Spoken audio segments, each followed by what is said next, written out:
नमस्कार, जन टीवी देख रहे हैं आप। मैं श्वेता शर्मा आपके साथ। खबरों की शुरुआत से पहले एक नजर डालेंगे अभी की हेडलाइंस पर।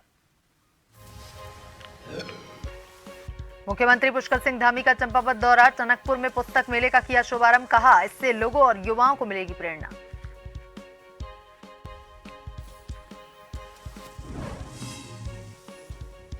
सीएम धामी कैबिनेट की बैठक आज। उत्तराखंड सचिवालय में शाम 4:30 बजे होगी मीटिंग। अहम प्रस्तावों पर लगेगी मोहर।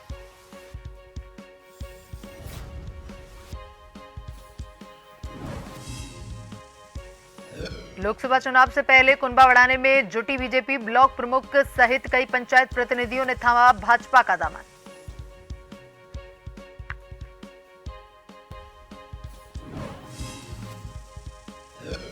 नए वित्तीय वर्ष के लिए सरकार की पहल। बजट कैसा हो, इसके लिए लोगों से मांगे सुझाव। 10 जनवरी तक बजट पर सरकार को भेज सकते हैं अपनी प्रतिक्रिया।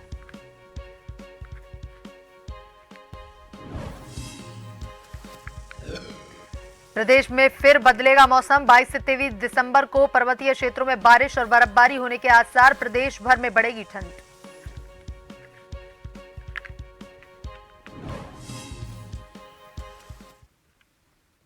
और अब खबरें विस्तार से।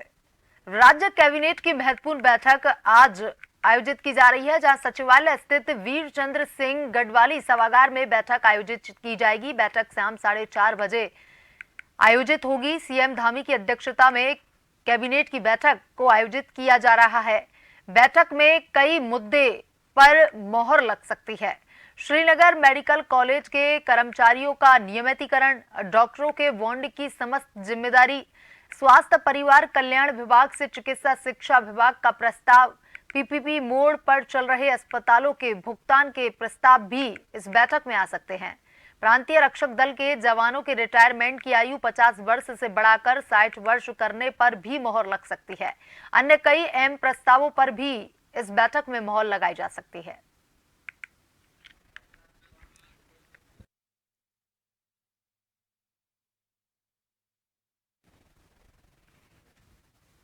और इसी खबर पर ज्यादा जानकारी के साथ हमारे संवाददाता एसएन पंत हमारे साथ जुड़ गए हैं। एसएन, देखिए, आज कैबिनेट की महत्वपूर्ण बैठक आयोजित की जा रही है। शाम 4:30 बजे मुख्यमंत्री पुष्कर सिंह धामी की अध्यक्षता में इस बैठक को आयोजित किया जाएगा। किन अहम मुद्दों को इस बैठक में रखा जा सकता है?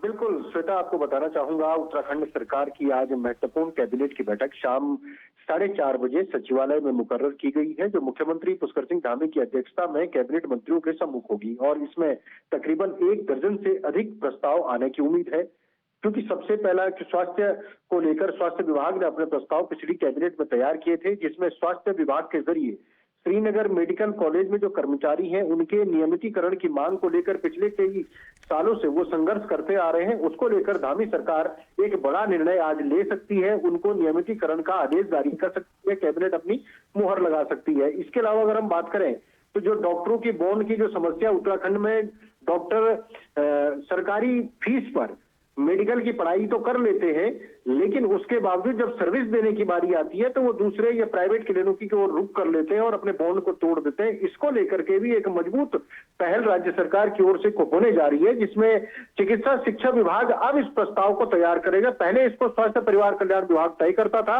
लेकिन अब इसको चिकित्सा शिक्षा विभाग के हवाले किया जाएगा। इस पर भी मुहर आज कैबिनेट की लग सकती है। इसके अलावा जो अस्पताल पीपीपी मोड में चलाए जा रहे हैं, उनकी बिलिंग पेंडेंसी को लेकर के लगातार सवाल उठते चले आ रहे हैं कि डिले होता है, लेट होता है, अच्छे इक्विपमेंट लग नहीं पाते हैं, व्यवस्थाएं संचालित नहीं हो पाती है, सैलरियां समय पर नहीं मिल पाती हैं। इसके भुगतान को लेकर भी कैबिनेट में आज निर्णय लिया जा सकता है।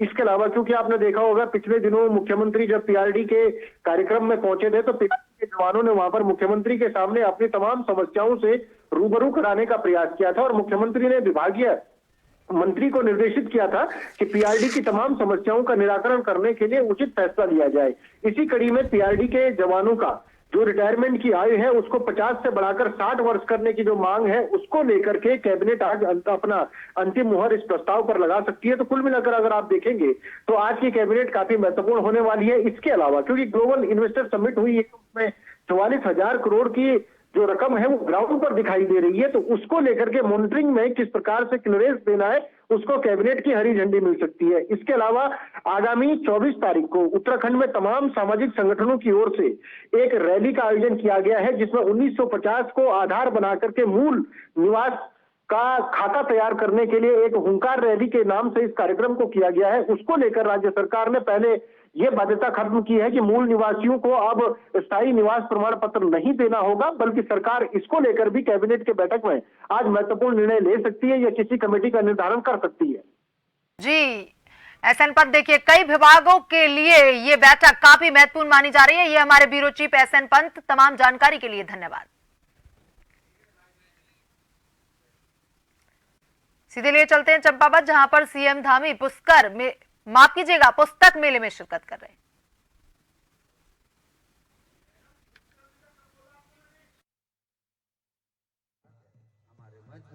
माननीय अध्यक्ष मंडी परिषद श्री अनिल कुमार डब्बू जी, हमारे अनिल कपूर डब्बू जी हमारे मध्य उपस्थित हो चुके हैं। सर आपका स्वागत अभिनंदन। श्री नवल जी से अनुरोध है कि पुष्पगुच्छ के माध्यम से श्री अनिल कपूर डब्बू जी का स्वागत अभिनंदन करेंगे। और इधर सरस्वती वंदना के बच्चे मंच पर आए।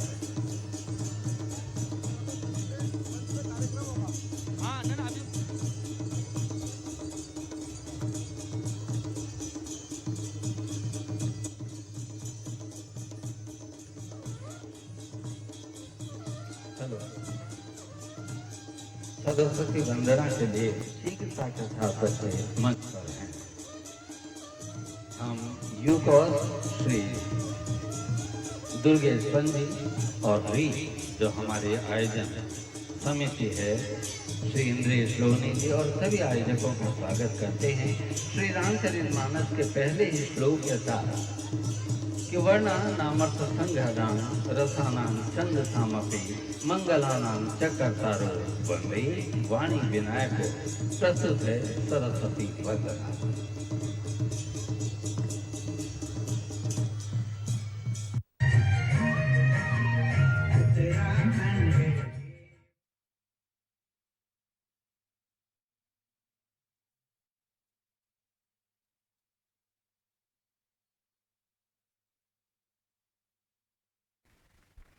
देखिए टनकपुर में चंपावत में द्वितीय पुस्तक मेला 2023 का आयोजन किया जा रहा है, जहां पर पुष्कर सिंह धामी ने शिरकत की है।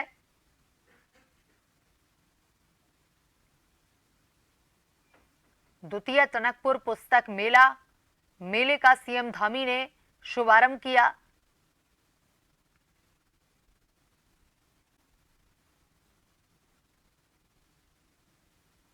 राजकीय बालिका इंटर कॉलेज टनकपुर में यह कार्यक्रम आयोजित किया जा रहा है। चंपावत में द्वितीय पुस्तक मेला 2023 का आयोजन सीएम पुष्कर सिंह धामी ने किया शुभारंभ।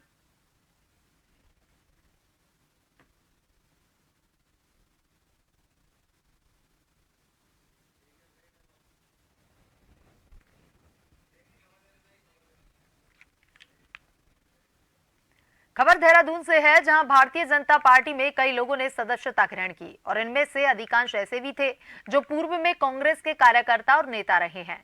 इसको लेकर भाजपा प्रदेश अध्यक्ष महेंद्र भट्ट ने कहा कि आगामी लोकसभा और निकाय चुनाव को देखते हुए बड़ी संख्या में लोगों ने सदस्यता ग्रहण की है, जो हमारे लिए एक अच्छा संकेत है और इससे हमारा कुनबा भी बढ़ा है।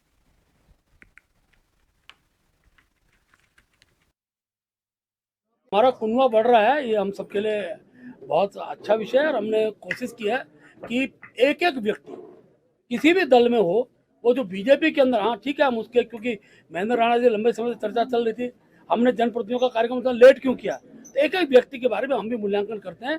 मूल्यांकन के बाद ही कार्यकर्ता को हम ज्वाइन कराते हैं। और मैं आपको कह सकता हूँ जितनी बड़ी संख्या में लोग, अब आज से प्रक्रिया प्रारंभ हुई है। अभी पौड़ी लोकसभा, अभी टिहरी लोकसभा, हरिद्वार के अंदर भी बड़ी संख्या में सूची है। हमारे आयुक्त जी उस सूची को देख रहे हैं और धीरे धीरे बड़ी संख्या में, मैं कह सकता हूँ कम से कम वर्तमान जनप्रतिनिधि, पूर्व प्रतिनिधियों में से लगभग 70% प्रतिनिधियों को भारतीय जनता पार्टी से जोड़ेंगे। मैं पहले से ज्वाइन करना चाह रहा था, लेकिन कुछ परिस्थितियां ऐसी हुई कि नहीं ज्वाइन कर पाए। आप देखिए, मैंने तो 8 महीने पहले इस्तीफा दे दिया था और आज मैंने ज्वाइन किया है। तो इसीलिए क्या है कि मैं माननीय अध्यक्ष जी के जो यहाँ भाजपा की कार्यशैली है, माननीय मुख्यमंत्री जी प्रदेश में, क्योंकि मैं चौथी बार ब्लॉक प्रमुख हूँ और कार्य जो मैं देख रहा हूँ कि पहले भी काम होते थे, आज भी काम हो रहे हैं और बड़े अच्छे तरीके से हो रहे हैं। हमको बड़ा सपोर्ट मिल रहा है ब्लॉकों में, तो इसलिए मेरे को ये लगा कि अब मुझे ज्वाइन कर देनी चाहिए और मैं और अच्छा काम कर सकता हूँ अपने क्षेत्र में। और ये बढ़ते हैं खबरों की तरफ। उत्तराखंड के मूल निवासियों को अब स्थायी निवास प्रमाण पत्र नहीं बनवाना पड़ेगा, इसके लिए राज्य सरकार ने आदेश जारी किया है। वहीं भाजपा प्रदेश अध्यक्ष महेंद्र भट्ट ने मुख्यमंत्री पुष्कर सिंह धामी के इस फैसले का स्वागत किया है। उनका कहना है कि मुख्यमंत्री पुष्कर सिंह धामी लगातार प्रदेशवासियों के हित में काम कर रहे हैं, इससे युवाओं को काफी फायदा मिलेगा। उनका कहना है कि जिस तरह से प्रदेश सरकार ने मूल निवासियों के लिए स्थायी प्रमाण पत्र की वैधता को समाप्त किया है, यह काफी बड़ा कदम है। बहुत बड़ा विषय था, क्योंकि इम्प्लीमेंट नहीं हो पा रहा था, लेकिन कड़ाई के साथ कल के आदेश के बाद अब जो है मूल निवास के विषय का इम्प्लीमेंटेशन होगा और उसके लिए स्थायी निवास की आवश्यकता नहीं होगी। मैंने कल ही माननीय मुख्यमंत्री के निर्णय को सराहा है और मुझे पूरा विश्वास है कि जो भ्रांतियां उत्पन्न करने का प्रयास था उसमें ब्रेक लगेगा। नए वित्तीय वर्ष 2024 और 25 के बजट के लिए प्रदेश सरकार ने तैयारियां शुरू कर दी हैं। बजट को जनभावनाओं के अनुरूप बनाने के लिए सरकार ने बजट पर आम लोगों से सुझाव मांगे हैं। 10 जनवरी 2024 तक कोई भी व्यक्ति बजट पर अपने सुझाव वेबसाइट, ईमेल, व्हाट्सएप के माध्यम से सरकार को भेज सकता है, जिसका भाजपा प्रदेश अध्यक्ष महेंद्र भट्ट ने स्वागत किया है। उनका कहना है कि भाजपा सरकार में ही संभव हो पाया है कि बजट प्रदेश की जनता के अनुसार बने, ताकि अत्यधिक जन कल्याण के कार्य बजट से हो सके।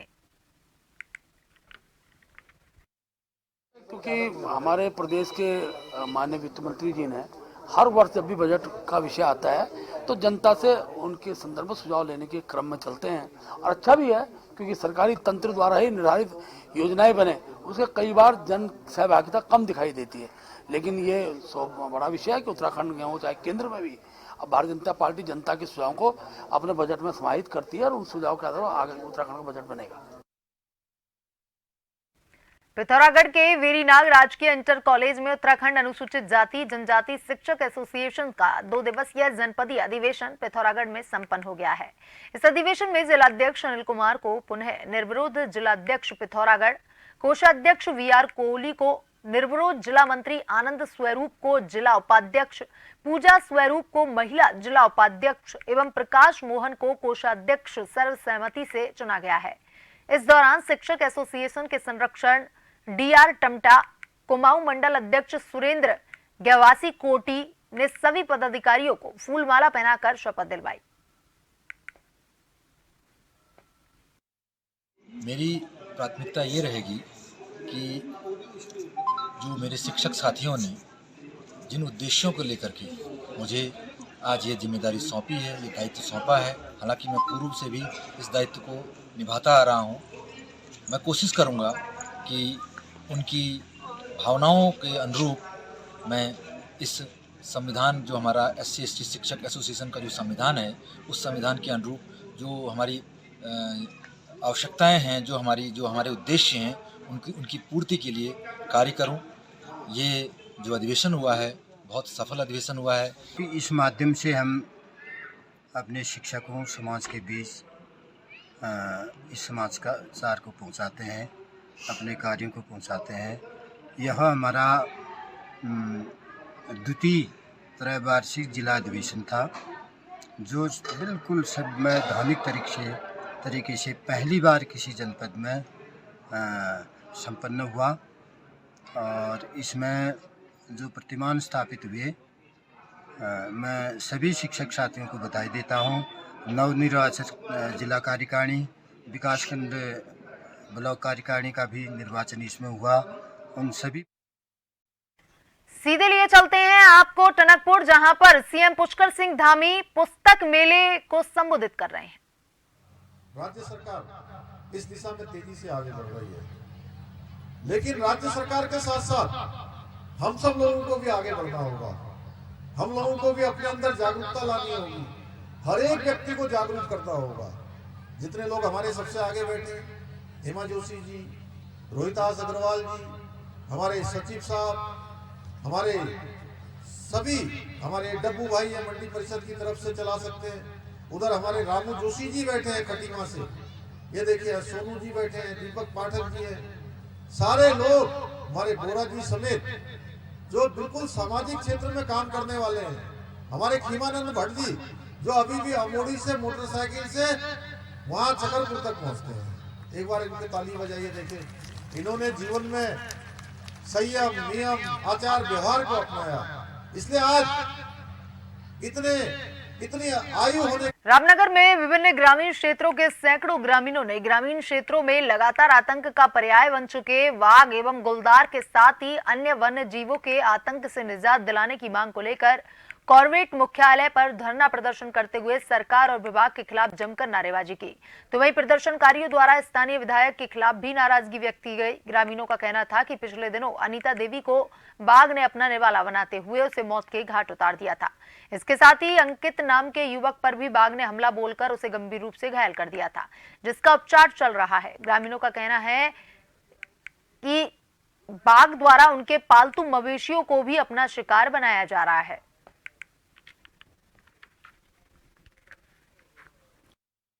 हफ्ते जब ढेला गेट पर धरना दिया गया था, तब फॉरेस्ट के अधिकारियों ने और प्रशासनिक अधिकारियों ने कहा था कि हमने बाघ को ट्रैंकुलाइज करके हटाने की परमिशन ले ली है और उसको हम जल्दी ही हटा देंगे।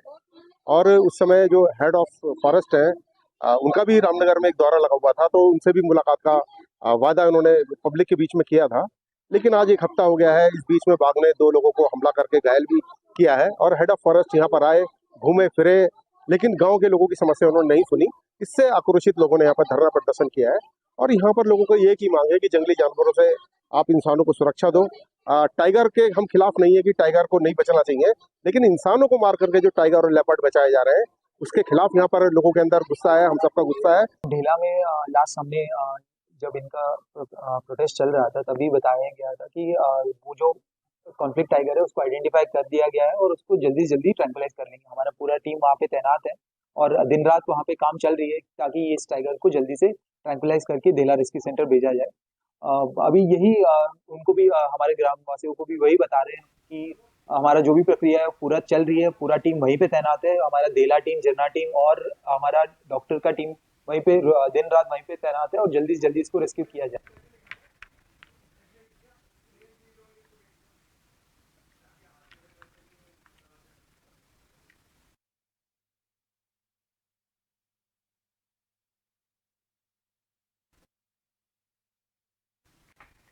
क्रिसमस और 31 पर नगर में यातायात व्यवस्था को लेकर पुलिस ने कमर कस ली है। बाहर से आने वाले पर्यटकों को कोई परेशानी ना हो, इसके लिए पार्किंग आदि की व्यवस्था दुरुस्त की जा रही है।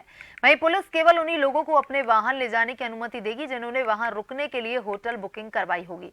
वहीं बाइकर्स पर भी यही नियम लागू होगा। इसके अलावा 31 के दिन नगर में 70% पार्किंग फुल हो जाने के बाद गाड़ियों को रूसी बाईपास, भैवाली मस्जिद तिराहे व नारायण नगर में पार्क किया जाएगा, जहां से शटल के माध्यम से यात्रियों को नगर में भेजा जाएगा। जिन होटल वालों के पास पार्किंग उपलब्ध होगी उन सभी होटल वालों को अपने अतिथियों के वाहनों की जानकारी पुलिस को देनी होगी, जिससे कि उनकी गाड़ियों को रोका नहीं जाएगा।